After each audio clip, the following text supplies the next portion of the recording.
హైదరాబాద్ చంద్రబాబు నోటి నుంచి ఈ మాట రాని సందర్భం ఉండదు. బహిరంగ సభలైనా, పారిశ్రామికవేత్తల మీటింగ్లో అయినా, సిఐఐ సమావేశాల్లో అయినా, చివరికి అసెంబ్లీ సమావేశాల్లో అయినా ఆయన హైదరాబాద్ అభివృద్ధికి తానే కారణమని చెప్పుకునేందుకు ఏమాత్రం సంశయించరు. చంద్రబాబు ఉమ్మడి రాష్ట్రంలో సీఎంగా చేసిన 9 ఏళ్లు మాత్రమే హైదరాబాద్ విషయంలో ఆయన నిర్ణయాలు తీసుకున్నారు. అది 1994 ఆగస్టు నుంచి 2004 మార్చి మధ్యలోనే. ఇప్పుడు జరుగుతోంది 2025, అంటే 21 ఏళ్ళయ్యింది. ఈ 21 ఏళ్లలో హైదరాబాద్ విషయంలో చంద్రబాబు చేసిందేమీ లేదు. అయినా తన వల్లే హైదరాబాద్ అభివృద్ధి చెందిందని ఆయన చెప్పుకుంటూ ఉంటారు. చంద్రబాబు అధికారంలో ఉన్నప్పుడు హైదరాబాద్ కోసం కొన్ని కీలక నిర్ణయాలు తీసుకున్నారు. దాన్ని ఎవ్వరూ కాదనడం లేదు. కానీ ఇప్పుడు జరుగుతున్న అభివృద్ధికి కూడా తానే కారణమని ఆయన చెప్పుకోవడంలోనే అతిశయోక్తి కనిపిస్తోంది. చంద్రబాబు వరుసగా 2 సార్లు ఎప్పుడూ అధికారంలో లేరు.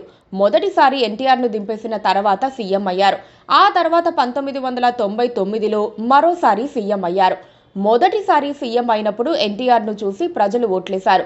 చంద్రబాబును చూసి 1999లో మాత్రమే ఓట్లేశారు. ఆ తర్వాత వరుసగా 2 సార్లు ఓటమి పాలయ్యారు. రాష్ట్ర విభజన తర్వాత ఏపీలో అధికారంలోకి వచ్చారు. మళ్లీ ఓడారు, మళ్లీ గెలిచారు. ఇప్పటికీ ఆయన హైదరాబాద్ తన బ్రాండ్ అని చెప్పుకుంటూ వస్తున్నారు. హైదరాబాద్ కు ఉన్న సహజ సిద్ధమైన భౌగోళిక ప్లస్ పాయింట్ల కారణంగా పెద్ద ఎత్తున పెట్టుబడులు వస్తున్నాయని అందరూ అంగీకరిస్తారు. ఇందులో చంద్రబాబు చేయడానికి ఏమీ లేదు. కానీ ప్రజల మైండ్లలో అంతా తన వల్లే అవుతోందన్న ఓ నమ్మకాన్ని ఏర్పరచడానికి చంద్రబాబు వ్యూహాత్మకంగా ప్రచారం చేస్తూ ఉంటారు. తానే ఆ ఎకోసిస్టమ్ ఏర్పాటు చేశానని, ఈ రోజున సాఫ్ట్వేర్ ఇంజనీర్లంతా తనకు రుణపడి ఉండాల్సిందేనన్నట్లుగా ఆయన భావన ఉంటుంది. తెలుగుదేశం పార్టీ కార్యకర్తలు కూడా ఇదే విధానాన్ని తమ ఫాలోవర్స్ బుర్రల్లోకి ఎక్కించేందుకు ప్రయత్నిస్తూ ఉంటారు. 2004లో చంద్రబాబు ముఖ్యమంత్రిగా దిగిపోయే నాటికి ఔటర్ రింగ్ రోడ్ లేదు, శంషాబాద్ ఎయిర్పోర్ట్ లేదు. కానీ అవన్నీ చంద్రబాబు తన విజన్కు ప్రతిరూపమని చెప్పుకుంటూ ఉంటారు. చంద్రబాబు ఓడిపోయాక హైదరాబాద్ వచ్చిన వారు, అంటే 2 దశాబ్దాల కిందట హైదరాబాద్కు వచ్చిన వారు, ఇప్పుడు హైదరాబాద్కు ఉన్న మార్పులు చూస్తే అంతా చంద్రబాబు లేని సమయంలోనే జరిగిందని అర్థం చేసుకుంటారు.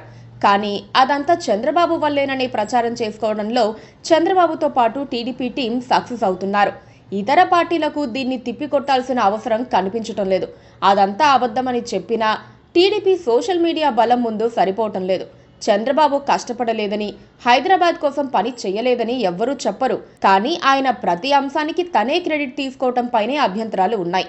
ఇంజనీరింగ్ విద్య విస్తృతంగా అందుబాటులోకి రావటం దగ్గర నుంచి నేషనల్ హైవేలు కూడా తన వల్లే వచ్చాయని చెప్పుకునే వరకు చాలా అంశాల్లో చంద్రబాబు తనకే క్రెడిట్ రావాలని కోరుకుంటూ ఉంటారు. ఇదంతా కొత్తగా ఓటర్లుగా మారే యువత మనసుల్లో నాటితే వారు టీడీపీకి ఓటు బ్యాంకుగా మారుతారన్న ఉద్దేశంతో కూడా ఇలాంటి ప్రచారాలు చేస్తూ ఉంటారని అనుకోవచ్చు.